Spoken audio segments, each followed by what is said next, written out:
আমার পিছনের এই স্লাইডে দেখতে পাচ্ছেন একটি মেয়ে বা একটি তরুণী জিন্স টপ পরে আছেন এবং দিল্লি হাইকোর্ট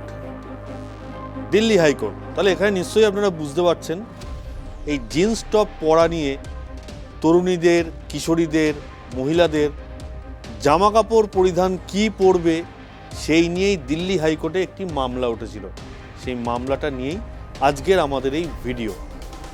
একজন কিশোরী বা একজন তরুণী কি পরবেন, তার জিন্স টপ পরা মানে একটা সমাজ, ছেলেরা বিপথে চালিত হচ্ছে। এটা কি হতে পারে? একবিংশ শতাব্দীতে দাঁড়িয়ে যেখানে কে কি পরবেন, কে কি খাবেন সেটা সম্পূর্ণ তার ব্যক্তিগত অধিকার। সংবিধান যেখানে অধিকার দিয়েছেন, সাম্যের অধিকার দিয়েছে সংবিধান, সেখানে এখনকার সময় দাঁড়িয়েও এই ধরনের মামলা উঠছে কোথায় না, প্রথমে নিম্ন আদালত, তারপর হাইকোর্ট থেকে একটি রায় দেওয়া হচ্ছে। সেই রায়ের পরিপ্রেক্ষিতে কী উঠে আসছে সেটাই আজকে আপনাদেরকে জানাবো। নমস্কার দর্শক, লিগাল প্লাস নিয়ে চলে এসেছি আমি শুভঙ্কর। চলে আসি আমরা সরাসরি মামলার নামে। State NCT of Delhi and Sajid Ali, একটা CRLA নাম্বার হচ্ছে জাস্টিস চন্দ্রশেখরন সুধা, তার বেঞ্চে এই মামলাটা শুনানি হয়েছে। রায় কবে এসছে? রায় এসছে 10ই আগস্ট 2026। এরপর মামলার ব্যাকগ্রাউন্ড বা প্রেক্ষাপট। এই মামলাটা হয়েছিল 2013 সালের 17ই জুলাই। 2013 জুলাই মাসে এই মামলা। কি, একটি মেয়ে, একজন তরুণী রাস্তা দিয়ে হেঁটে যেতেন, তাকে উত্ত্যক্ত করত সাজিদ আলী বলে ওই যুবক, তাকে উত্ত্যক্ত করত। তার চিবুক, গাল ধরে উত্ত্যক্ত করত, তার কোমরে অশ্লীলভাবে স্পর্শ করত। এই সমস্ত নিয়ে ওই কিশোরী যখন নিম্ন আদালতের দ্বারস্থ হলেন, তখন নিম্ন আদালত বিভিন্ন পারিপার্শ্বিক পরিস্থিতির কথা বললেন, যথাযথ সাক্ষ্য প্রমাণ আরও অনেক কিছুর বিচার বিবেচনা করে নিম্ন আদালত বললেন এটা তো কোনো অপরাধ নয়। ভাবতে পেরেছেন? নিম্ন আদালত বলছে এখানে কোনো অপরাধ হয়নি। নিম্ন আদালত সাজিদ আলীকে বেকসুর খালাস দিয়ে দিল। এরপর ওই তরুণী কোথায় গেলেন? তরুণী না, এখানে বলাটা একটু ভুল। এরপর স্টেট দিল্লি সরকার, তারা দিল্লি হাইকোর্টের দ্বারস্থ হলেন। দিল্লি হাইকোর্ট কি বলল? আপনার পুজো পৌঁছে যাক বিশ্বের দরবারে। প্রতি বছরের মতো এবারও R+ নিউজ নিয়ে এলো শারদাঞ্জলির সেরা সম্মান 2026। অংশ নিতে সকাল 10টা থেকে সন্ধে 6টার মধ্যে সরাসরি যোগাযোগ করুন আমাদের অফিসে অথবা কল করুন 9836323248 এই নম্বরে। শারদাঞ্জলি শুধুমাত্র R+ নিউজে। দিল্লি হাইকোর্ট 1 মেই নিম্ন আদালতের যে রায় দেওয়া হয়েছিল সেই রায়টাকে খারিজ করে দিল। দিল্লি হাইকোর্ট থেকে এখানে ওই তরুণী নাবালিকা কিনা তার জন্ম শংসাপত্র চাওয়া হলো, শংসাপত্র দেখতে চাওয়া হলো দিল্লি হাইকোর্টের তরফে। কিন্তু এখানে টুইস্ট দেখা গেল, ওই তরুণী জন্মের 13 বছর পর তার শংসাপত্র, জন্ম শংসাপত্র বা বার্থ সার্টিফিকেট নিবন্ধীকরণ করা হয়েছে। ফলে স্টেটের তরফ থেকে ওই তরুণীকে বা ওই কিশোরীকে যে নাবালিকা বলা হচ্ছিল, সেই নাবালিকার তথ্য কিন্তু কোর্টে আদালতে খাটলো না, টিকলো না নাবালিকা তথ্য।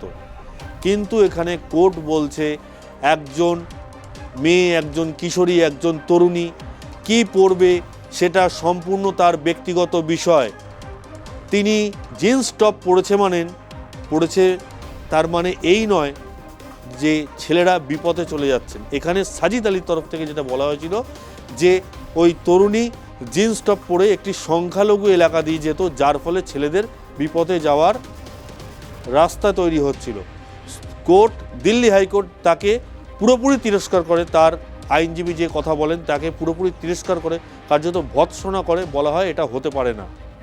এখনকার দিনে, এখনকার সময়ে দাঁড়িয়ে একজন মহিলা, একজন তরুণী, একজন কিশোরী কি পরবেন কিভাবে চলাফেরা করবেন, কি বস্ত্র পরিধান করবেন, সেটা সম্পূর্ণ তার ব্যক্তিগত বিষয়। এখানে আদালত, এখানে সমাজ ঠিক করে দিতে পারে না একজন তরুণী, একজন কিশোরী, একজন মহিলার পোশাক ঠিক কি হতে পারে।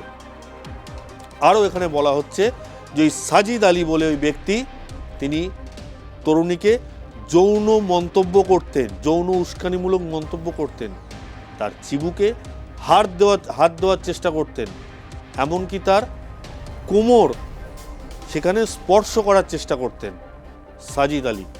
ভাবুন, একজন তরুণী জিন্স টপ পরে একটা এলাকার মধ্যে দিয়ে যাচ্ছেন, তার মানে তাকে দেখে ছেলেদের যৌনতা বৃদ্ধি পাবে, এটা বলা হচ্ছে কোর্টে গিয়ে।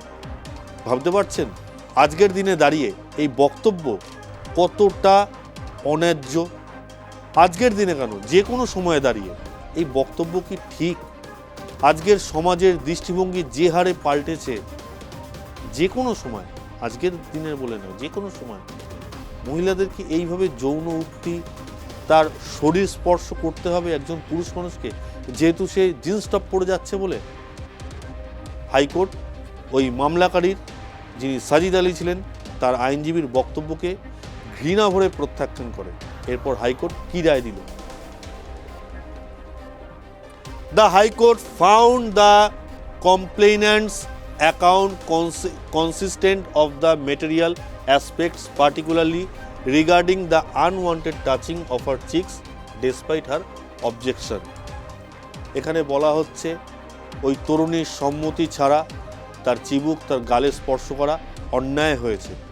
এখানে section 344A subclause 1I IPC সেই ধারা এখানে প্রযুক্ত হবে। অর্থাৎ একজন মহিলাকে যদি যৌন মন্তব্য করা হয়, যৌন উস্কানিমূলক মন্তব্য করা হয়, তার শরীর, তার বিনা সম্মতিতে তার শরীরে স্পর্শ করা হয়, হাত দেওয়া হয়, তার বিরুদ্ধে এখানে কিন্তু আইনি সুরাহা আছে। জেল 3 বছরের সর্বনিম্ন জেল। কি রে, তোর বেশ র্যাশ হয়েছে দেখছি। হ্যাঁ রে, কি করবো বলতো, র্যাশগুলো কিছুতেই কমছে না। অনেক কিছু ইউজ করলাম তবুও কমছে না। তুই এম্বার গৌরীদেবী হসপিটালসে দেখাতে পারিস, ওখানে ভালো এক্সপিরিয়েন্স ডার্মাটোলজিস্ট আছে। গৌরী দেবী হসপিটাল, রাজবাঁধ, দুর্গাপুর। যোগাযোগ 8001003333, 8001113333।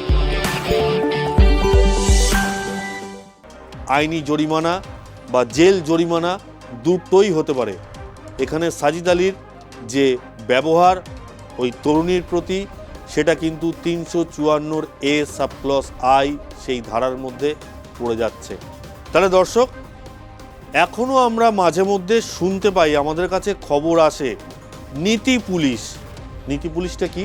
কোনো মেয়ে হয়তো কোনো একটা পোশাক পরিধান করেছেন, সেটা সমাজের চোখে দৃষ্টিকটু, এই নিয়ে সোশ্যাল মিডিয়ায় তো নানা মন্তব্যই চলতে থাকে, আমরা অনেক সময়তেই দেখি। এছাড়াও নীতি পুলিশের দাদাগিরি দেখা যায়। কেন ওই মেয়ে, ওই তরুণী, ওই মহিলা ওই পোশাকটা পরবেন, এটা কি মানায়? তারা কেন এই পোশাকটা পরেননি, এটা কি মানায়? এই ধরনের নানা মন্তব্য আমরা রাস্তাঘাটে চলতে গিয়ে আপনি আমি হামেশাই আমাদের চোখে পড়ে, আমাদের নজরে পড়ে, আমরা কান দিয়ে শুনতে পাই। তাহলে আজকের দিনে দাঁড়িয়ে একটা মেয়ে টপ, জিন্সের প্যান্ট পরবে কিনা সেটা একান্তই তার ব্যক্তিগত বিষয়। এখানে কোনো নীতি পুলিশ, কোনো সংখ্যালঘু এলাকা বলে তার পোশাকের ওপর কোনো তালিবান শাসন বরদাস্ত করা হবে না। দর্শক, এই বিষয়ে আপনাদের কি মতামত? একজন মহিলার পোশাক পরার কতটা স্বাধীনতা আছে, নাকি আমরা তালিবান শাসনে বাস করছি? যে একজন আদালতে গিয়ে বলছেন উনি পোশাক পরেছেন বলে ছেলেরা বিপদে চালিত হতে পারে, এটা হতে পারে কি? আপনাদের কি মতামত? আপনাদের মতামত শেয়ার করুন আমাদের কমেন্ট বক্সে। আমাদের লিগাল প্লাস সহ যে কোনো ধরনের খবর পেতে আমাদের চ্যানেলটা সাবস্ক্রাইব করুন, বেল আইকনটা প্রেস করে দিন। ধন্যবাদ।